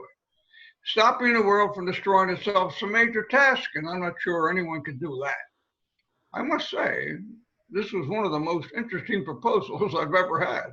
Now, if you'll excuse me, I have to prepare for a budget meeting. I want to thank you both for coming. My secretary will show you out, and please, don't forget to vote. He pushes the intercom bit. Shirley, will you show our guests out? Tom exits. Maddie and Roger step upstage to their apartment set as Keller's desk flies off. Well, that didn't go very well. I didn't expect that it would. It was just a wild shot. Okay, well, let's look at plan B. What else would you like to try? Plan B, I suppose, would be me trying one more time with Donald to see if I can get some answers. Maybe you should just bag this, Maddie. He may be right. The world is intent on blowing itself up. Well, we won't be around to see it. In the meantime, we can get on with our lives. And do what? Well, how about we get married and start a family? I could write in some local... What about the family? Do they have a right to live in this world, or should we just bring them in and let them get blown up as well? Is that what you want? Where's your sense of morality? I'm not sure I even want to have kids. Why subject them to this kind of world? The UN can't keep countries from making missiles or even fighting amongst themselves. And this crusade you are on has some dire consequences. Consequences. For you, maybe after you get your degree that you could Face it then? Is that it? face it. You're not the first person to say we're hell-bent on destruction. Come on, let's get married and maybe things will work out for the best. God cried, Roger. God cried. Didn't you hear? Maddie's cell phone rings. Hello. Really? He wants to see us? About what? Yeah, maybe the travel plans have changed. I'll see you there tomorrow. 9. Okay. Who was that? Brenda, Donald wants to see us tomorrow at the lab. You think the trip has been postponed? Somehow I don't think so. Blackout. Scene 3. Setting. The lab the following morning, 9 o'clock. Maddie enters and sits down in one of the chairs. After a beat or two, Brenda enters and is excited. Maddie, before Donald gets here, I have something to tell you. You seem a little excited. You know that guy I've been meeting at the all-for-one bathroom? Brendan something, that lab guy? Yeah, that's him. Last night he told me there were other messages and that they came in on different frequencies. I knew it. I just had a feeling. He said they came in on channel 38 above the 614 megahertz range that we've been receiving. And Donald knew? Apparently. Have they been recorded like ours? I think so. Can we get a copy? I would love to hear them. Maybe I'll have drinks with them and let's see what develops. Kind of makes you wonder what this meeting's all about. Sure does. Donald enters. Thank you for both coming. We have a serious situation I would like to discuss. The trips have been canceled? I received a call from Congressman Keller last evening. He's running for re-election, isn't he? I keep getting junk mail from him. Why did you go see him, Maddie? Was that your fiance that went with you? You went to see him? You didn't tell me that. I told you both that anything that happens in this lab was to be kept confidential. Didn't I make myself clear? What purpose did that meeting accomplish other than to have him question why a student would come to him with some harebrained theory about the end of the world? What did you hope to accomplish beside casting aspersion on this institution? He was questioning just what we were teaching here, and furthermore, where were we getting our funding?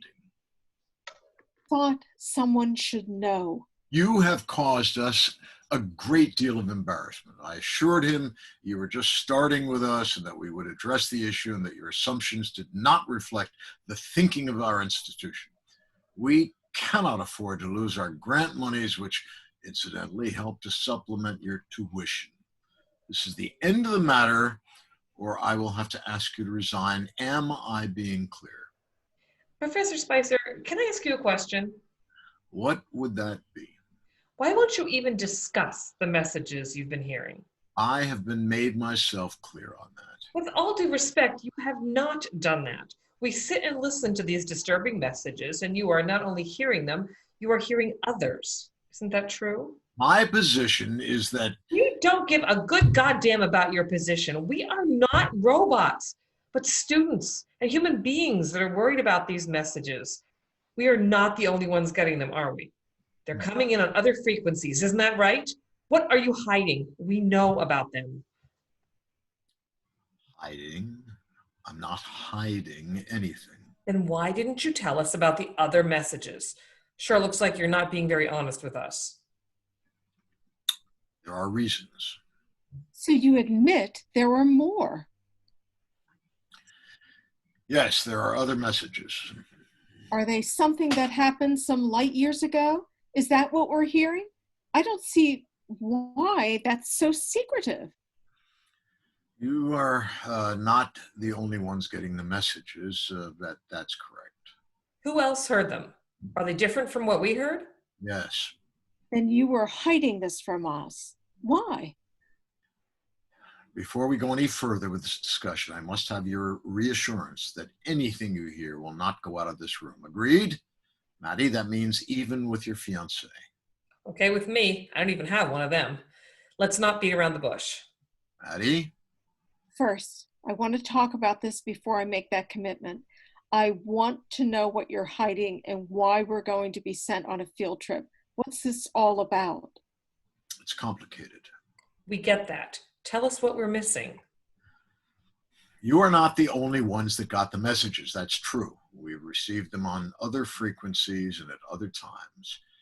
We were not sure of what we heard, and we didn't want to jump to hasty conclusions. And you think that we would? Yes, and you did. So that's the reason for the field trip, to get us out of the way. Nice. Really nice. Tell me, is my theory correct? We think your theory is credible, but it's much more complicated than you think. In fact, you're only at the end of the equation. You mean why the missiles were fired? They were fired, weren't they? Yes, we think that's what's happened, but the reason is still a big question mark. But you have a theory on that, don't you? Yes, we do. We? Who are we? 5 of us have been working on this.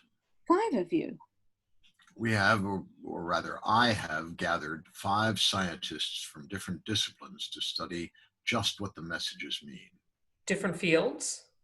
Yes, I felt we needed a wide range of expertise to see and understand what we were hearing.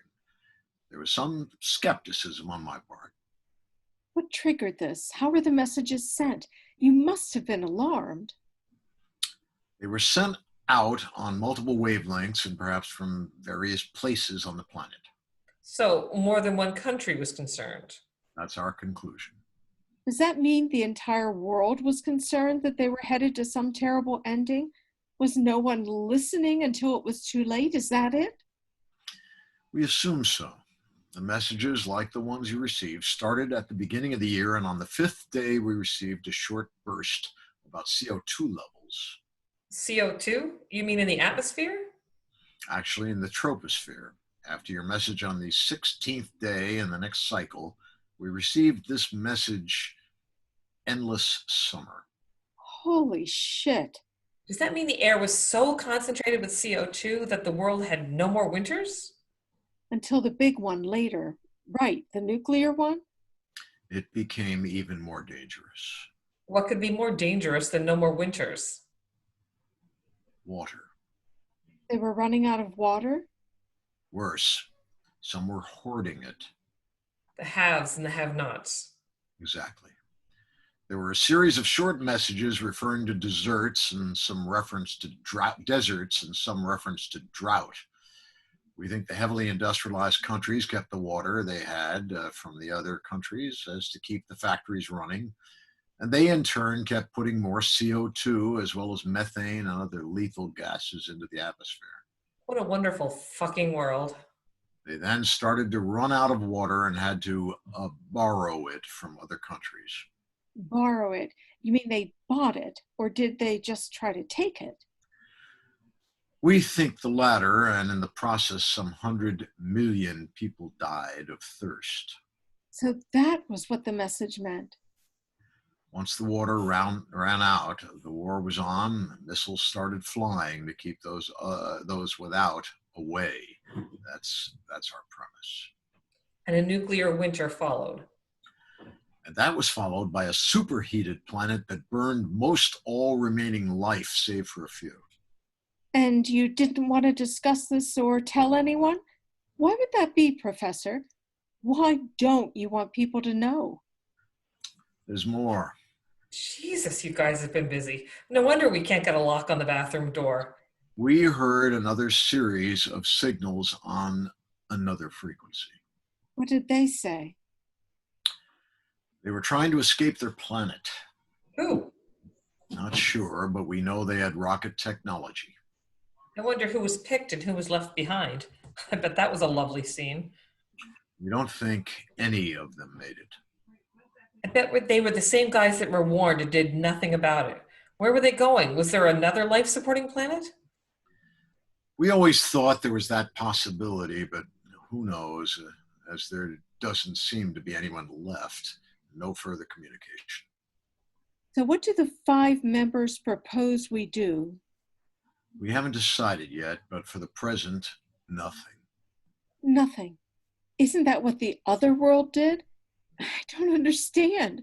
Don't we have a chance to avoid the same thing happening? How can you all do nothing? Somebody has to speak up. It will not be you. I get that, but then who? I want to put your save the world stance aside and listen carefully. Let's suppose we tell every world leader what we heard. What would they do? They may, in fact, have already received the messages. We just don't know. If they did, my guess is they would start to cut back on the greenhouse gases that caused the drought in the first place. Do you really believe they'd give up cars and factories as well as agriculture that fuels the economies? Perhaps the highly industrialized wealthy few may, but we have emerging ones that would never do it. They would want their piece of the pie. Do you think they would want to give up anything? So where does it go? So, what would you do? What would be your next step? Save water. Hoard water, is that what you mean? Exactly. Then we move the world to the same destructive sequence we've been forewarned about, even faster. What we need is time to figure out how we somehow educate the industrialized world to be sure the worst case scenario does not happen. And you 5 can do this. We think there may be a scientific solution to cleansing the air as we keep the wheels of industry turning. And who's going to do that if we keep this secret? Just 5 guys. Why not tell our government or a whole bunch of governments where we're headed? Not only scientists in our group, there are economists. What does that mean? The one that comes up with a solution makes a lot of money. Is that it? You not only come up with a solution to cleanse the air, you sell it. You've got to be kidding. You do that? That's a simplified and naive concept. Think for a minute as to just what chaos that would cause. Water would become more precious than money. It would be a point of power that one country could use against another. We hope to avoid that. We will offer a solution to them all. No, you would sell a solution to them all. Not really. Our focus would be on just cleaning up the atmosphere and troposphere, but finding ways to control the water supply as well. You think we're the only country that knows? At the present time, yes. So we're in the so-called catbird seat, and if we don't solve the heating problem, at least we will still have the water. Once we have a solution, we'll tell them about the messages and about our technology of cleaner air. They can have the solution if they agree to conserve water. Everybody wins. And what happens if they don't agree? Suppose they think you've been hiding something and it's just another get-rich trick. Won't they each start hoarding, and when they don't have enough, they'll borrow, and then the missiles start flying? God can cry again. How wonderful to see it all wrapped up in a nice, tidy little bundle of quid pro quo. Why not get the world involved and share this knowledge and see if somehow we can all come up with an answer to avoid what the other guys went through? Get it all out there. My dear girls, do you really think they'll believe this? The world will debate it for centuries. I think our conservative approach is a far better one, as do our board of directors. We'll work this out and then involve the top country's leaders. Now, I've been very honest with you, and I expect you to keep this information confidential. No more leaks. How about our field trip? We'd like to stay here if there's more to come. I'll have to think about that. Why? We know what's going on. We can go later. You know, Professor Spicer, something about this just doesn't seem right. Are we getting the whole story? Who make up the big 5? I told you, scientists, financial analysts, and... You said economists. Now they are financial analysts. How do they fit into this? I thought they were all scientists. We feel there are some financial implications. You mean like investments type stuff? You have a Wall Street guy? Well, yes, but that doesn't really matter. Now, let's... I don't get this at all.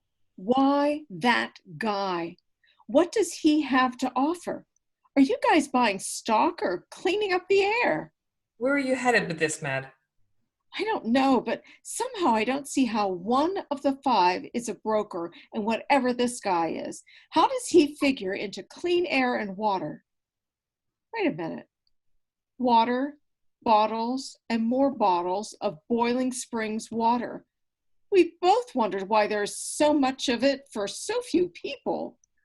Let's stop this now. Are you on the board of Boiling Springs? Are the five involved in buying into water companies? Is that why this financial guy is doing in this group? This has nothing to do. I get it. You can't lose. They don't believe you, and the air doesn't get cleaner, and the water runs low, and you all are kings of the hill. You really are deceitful sons of bitches.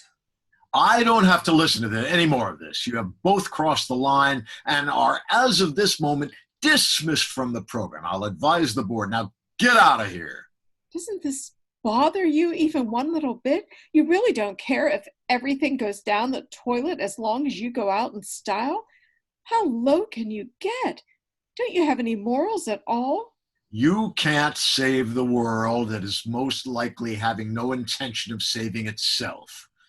We're at least giving it a chance. I admit it's a long shot at best. Leave your notes here. Take nothing with you. You're both dismissed. On what grounds? Insubordination for starters, and let's tack on revealing classified information that you were repeatedly asked not to spread. Your tuition will be refunded if you're out of here in an hour. If not, no deal, and I'll call security. He exits. Well, what do you think of that? I was right. He really is a son of a bitch. Brenda, this stinks, but we're not done yet. In fact, we're just getting started.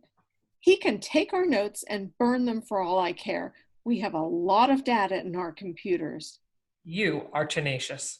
I thought that a bunch of scientists working on cleaning up the air was a lot of crap. I wonder how we can get the tapes from the other broadcasts. I would love to hear what else was said. I'm sure they could shed some light on this. Wait a minute, maybe we can. Really? How? Brendan works as a lab technician. He must have some access to the tapes. You think that he... I'll give him a call right now and invite him to meet me at the restroom. Do you think he could get us a copy? We now have the new locks. You mean Brendan can't get in? In? Blackout. Scene 4, the office of Tom Keller. It is 6 a.m. Brenda and Maddie are sitting in front of Tom's desk. He has not arrived at the office, nor has his secretary. Do you think he will even listen to us? I mean, he brushed you off the last time. I never got up this early. What time is it? 6. I need coffee. Do you think he'll offer us some? I doubt it. We'll be lucky if we're not thrown out. Brenda, those past messages helped to fill a big gap. I had a feeling we were missing something. This is really diabolical. What happens if he kicks us out? What happens if he calls Donald and finds out we've been thrown out? What then? You want out, Brenda? If you do, it's not too late to leave. Donald may even let you come back in without me. Aren't you concerned that your career may be over? I know I am. Sure, but I'm also concerned with what we learned and what's at stake. I'm scared as hell as to what may happen to the world if we just sit on our hands and do nothing. 100 million lives before it was all over. Doesn't that bother you? Once you've been locked in a bathroom with Brendan, nothing bothers you. I think I hear someone coming. Tom Keller enters. He is in a hurry and alarmed when he sees the two sitting in the office. What are you two doing here? Who let you in? The guard. We told him we were your daughters. He was very kind. I recognize you. You were here with that reporter guy. I'm Maddie McDonald. And I'm Brenda Stewart, a classmate of Maddie's. And by the way, I voted for you. We're sorry for bursting in, but we need your help. I really don't have time for any more. You called our school after we left. Why would you do that? Is that why you're here? Professor Spicer is an old acquaintance of mine. Your call caused us a great deal of problems. What did you think we were, a couple of psychos? That did occur to me, but no, I wanted to know if what you were saying had some validity. Your professor assured me that there was nothing to be concerned about, and that your theory was more a fantasy than reality. That was the end of that as far as I was concerned. And it is the end. So if you two would mind getting out of my office, I have work to do. I really don't wish to call security. Can you give us 5 minutes? I think we have some information that may change your mind about a lot of things. We have a tape that we'd like you to hear. It won't take long. Please, from a constituent. Okay. 5 minutes, that's it. Before I start, may I ask one favor? What might that be? Whether you believe us or not, you will not call the school again. Agreed? Okay, agreed. Now, let's get on with it. First, let me say that we know this concept is hard to believe, and we also Let's cut the preamble. Make your point. You have 5 minutes and time is running out. Okay, thanks. Now, if you remember, the last time we spoke to you, we told you about fragments of messages we received from a planet some 300 million light years away. Yes, I get that. Okay. Okay, we also said we think it came from a parallel universe that was a mirror image of our own. This planet was about to be destroyed. We now have additional information from that planet. More messages? Yes, messages that we did not hear the first time. What does your professor have to say about these? Quite a bit, and that's why we're here. We found tapes with more information on different channels from those which we recorded. You found them? Were they hidden someplace? Let's just say they were not made available to us. Then where did you get these tapes? It was a so-called pillow acquisition. Pillow. Oh, I get that. What we've been hearing is that this planet went through a period of hyperheating caused by an excess of CO2 or other pollutants in the atmosphere. In fact, in one of the new tapes, we heard that their average temperature was over 105 degrees worldwide for several years. Are you getting the idea? Well, not really. This just sounds like more of the global warming we've been hearing about for years. As you most likely know, our party does not support. Fuck your party. I beg your pardon? Global warming is a fact, not a political issue. Imagine what happened to the other planet's population. Do you think at the end they gave a good goddamn about their party? Now, see here. No, you see here. We both have risked our careers on something that we think is bigger than us. How about you doing the same and stop spouting a party line that does nothing but ensure those big fat asses sitting in Congress will continue to remain employed on public money? This is about the world and saving it. How about getting some balls and stepping outside of the jargon and listening to what we have to say? I have to be going. Sure, why don't you go, and when you look in your mirror every morning you can smile and be pleased with what you see. Or maybe when things get bad, and they will, you'll look at a dark mirror and that will reflect the tragedy you could have stopped. Sure, why not go to your Knights of the Round Table or whatever you do to pass the time of day? I do admire your passion, but really. Will you listen to the tapes? One last point, and then I will shut up. Last year, our temperatures were the hottest ever recorded, and in fact, it went over 100 degrees in Antarctica. Maybe you should discuss your party's position with the polar bears and the penguins. The heating had disastrous effects on their agriculture, but that was not the worst thing that happened. Please listen. Let's say they did have heating here and there. Was that so catastrophic? No, that was not by itself, but when they ran out of drinking water, it was. What? Yes, they ran out of water. Once the word got out that things were headed in a super drought direction, those with water started to hoard it. You know, like toilet paper when the virus hit. When those with water wouldn't share it, then the real trouble began. What kind of trouble? A nuclear war.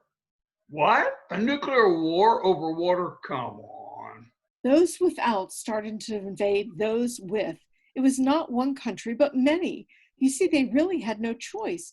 How would you stop those mass invading forces that are dying of thirst?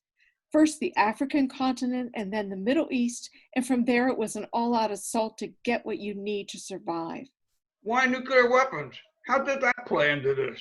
What would you use? Sanctions? It was how they could inflict the most damage to the most people. After one country employed this strategy, everyone that could did. It was chaos. You really think this is what happened? I mean, this is a pretty frightening scenario. Yes, it is, and that's why we're here. We're frightened as well. Once all of the firing stopped, the atmosphere was so damaged it caused a nuclear winter, and that was followed by overheating since nothing was left to filter the sun's rays and everything that was left was destroyed. And you heard all of this on the tapes. Yes, and all we're asking you to do is listen as well. And what happened to this planet? It's gone. These messages came from light years away, and they abruptly stopped. We have something else to tell you that's another real concern. Wait, are you telling me that those on that planet didn't do anything to stop this? Does that surprise you? Did you get a message like that? They did nothing? Before we answer that, let's talk about what's going on here. There are 5 scientists, or should I say 4, that know about these messages, including our professor. They are working on a solution to try to chemically get rid of the CO2, methane, and other pollutants before the worst happens. Well, that's encouraging. They want to sell the technology once it's developed. So we know they are taking the messages seriously. I see. Not only that, one member of the group is a stockbroker. I don't understand why. They're buying stock and becoming board members of water companies. What? How does that strike you? Well, I guess they have a right to do that. I mean, it's similar to investing in pharmaceutical companies that are developing vaccines. Without telling anyone else, when you listen to the tapes, you'll find the other planet went the same route with the same players doing the same thing. They developed a way to clean the atmosphere and tried to sell it, but only if people conserved water. Did that work? No, most countries refused to pay for it as they thought it was just a way to enrich the coffers of the US. So they just kept pumping CO2 into the atmosphere. The last message that we received on these tapes said the following: the 5 failed.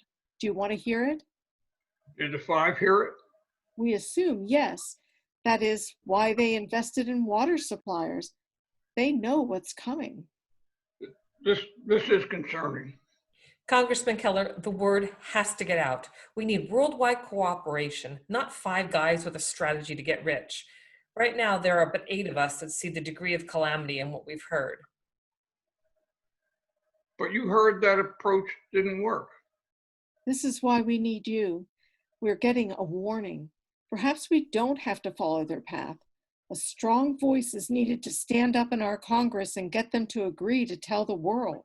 You think anyone will listen to me? Do you think anyone will listen to us? Why not start by subpoenaing the 5? Maybe once they get grilled on live TV, the word will get out. You could even play the tapes. What would you rather be, the guy that warned them or the guy that did nothing about it? Come on, Congressman Tom Keller. Time to stand up and be counted. I don't know. I just don't know. One last question and then we'll leave. Do you believe what we're telling you? I don't know what to believe. Then all we can do is ask you to listen to the tapes and make your own decision. Why not look into what the 5 are doing as well? A parallel universe, is it? I mean, think about this for a moment. Do you think that of the millions and millions of planets out there, we are only one of a kind? That's pretty hard to believe. okay, so we have friends.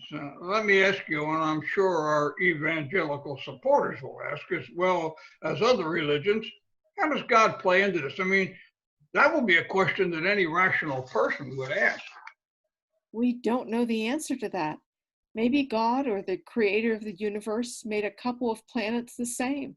Maybe he would like to see at least one survive. And I imagine he or she is a little disappointed that this one is headed in the same direction. Here are the tapes Maddie and I have recorded, and here are the ones from the Big 5. Once you've listened, please return them. Congressman, promise you'll listen to them, please. Okay, I promise. Now, before you leave, let me tell you both that I thank you for bringing this to my attention. You make a compelling story. I will look into it as well as the 5. That I promise. I'm still not sure I believe all of it, but I will try to keep an open mind. Thanks for your time. One last point. Think of your children and your children's children who may be who may have shriveled limbs and bloated bellies while crying through cracked lips for food and water. Not a pretty thought, is it? Have some balls, Congressman. Have some balls. Thanks for coming. I will listen, promise. Lights down on the office and lights up on Maddie and Brenda. Brenda, I want Roger to write the story. If he does, we most likely will not have a way back, even if Donald would accept us. The time is now. In or out? I don't know. You have Roger in her life. What do I have but a brief encounter with Brendan and my education? It's a big leap. What did you tell the congressman, Brenda? What did you tell him? In or out? Shit. In. Maddie takes out her cell phone. Roger, write the story. It's time. Lights down on Maddie and Brenda and up on a table with 3 microphones on it facing the audience. Maddie, Brenda, and Tom are seated at the table. It is a joint session of Congress. Ladies and gentlemen, thank you all for coming to this joint session of the Congress. I'm sure you're all interested in what you've just heard and why I subpoenaed the 5 scientists to testify next week. The story these 2 courageous ladies have presented and the tapes you have heard are important. I want to thank Ms. McDonald along with Ms. Stewart for this presentation. Ms. McDonald will now make concluding remarks. Thank you, Congressman Keller. I know some of you will be skeptical of what you've heard. There is a Hebrew word for it, Shema, which means don't just listen, but truly hear. I am asking you today to hear. We are getting a warning of that, I am sure. We have a chance to tell the world, you have heard the cliche tossed around, that we are all in this together. Never was this more true. Scientists have determined that in our DNA, 99% of us are the same. We all came from the same place, which means we are related to each other on this planet. Ideology, nationalism, and even religious beliefs must be put aside. As we heard, if we don't do something about our world together now, we will all perish together sooner or later. Music up and under of a violin playing O Holy Night. The next time you look at yourself in the mirror, will you see someone that could have had a hand in saving the world, or will you look into a dark mirror? A dark mirror that will never reflect the good you could have done. I'm not talking about tomorrow or the day after. I'm talking about today. This is the day that you must be counted on to speak up. Listen and understand what they've told us from light years away. They demand to be heard. Listen. Curtain, end of play.